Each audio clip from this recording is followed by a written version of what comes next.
Fear hovers in the air like a cloud, and we talk of nothing to pretend that the cloud is not there. Look for someone ripe and young, I advised Sihtric. That potter's daughter is ready to wed. She must be 13. She's stupid, Sihtric objected. And what are you, then? I demanded. I give you silver, and you pour it into the nearest open hole. Last time I saw her, she was wearing an arm ring I gave you. He sniffed, said nothing. His father had been Kjartan the Cruel, a Dane who had whelped Sihtric on one of his Saxon slaves. Yet Sihtric was a good boy, though in truth he was no longer a boy.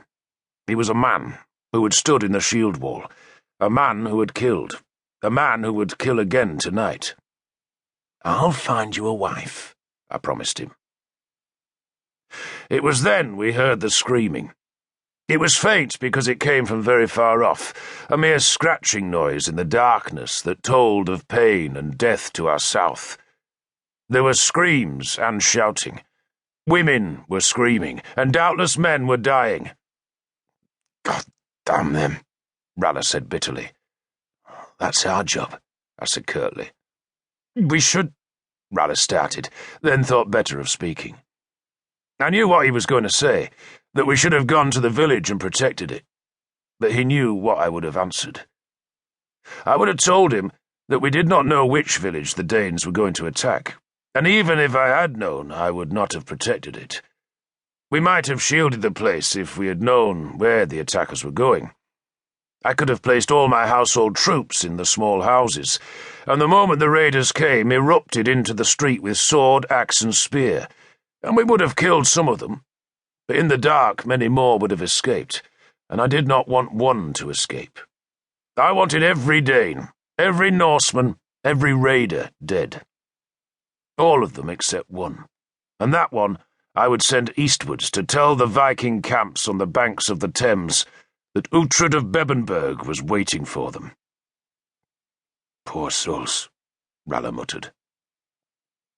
To the south, through the tangle of black branches, I could see a red glow that betrayed burning thatch. The glow spread and grew brighter to lighten the winter sky beyond a row of coppiced trees.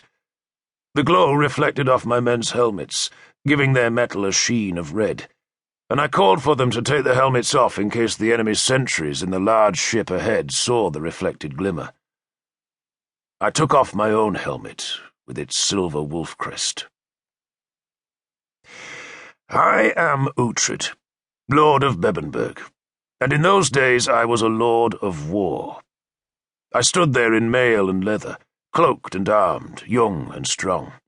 I had half my household troops in Ralla's ship, while the other half were somewhere to the west, mounted on horses and under Finnan's command. Or I hoped they were waiting in the night-shrouded west.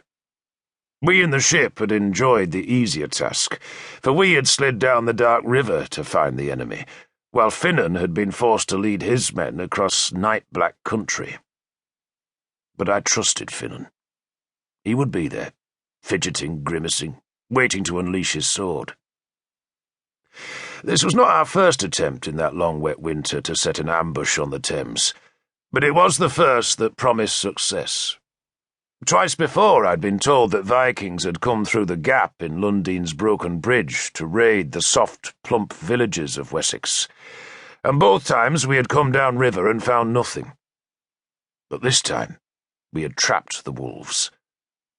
I touched the hilt of serpent breath, my sword, then touched the amulet of Thor's hammer that hung around my neck. Kill them all, I prayed to Thor. Kill them all but one.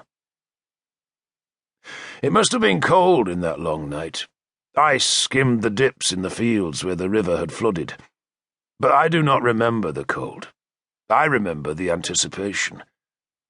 I touched serpent breath again, and it seemed to me that she quivered. I sometimes thought that blade sang. It was a thin, half-heard song, a keening noise, the song of the blade wanting blood, the sword song.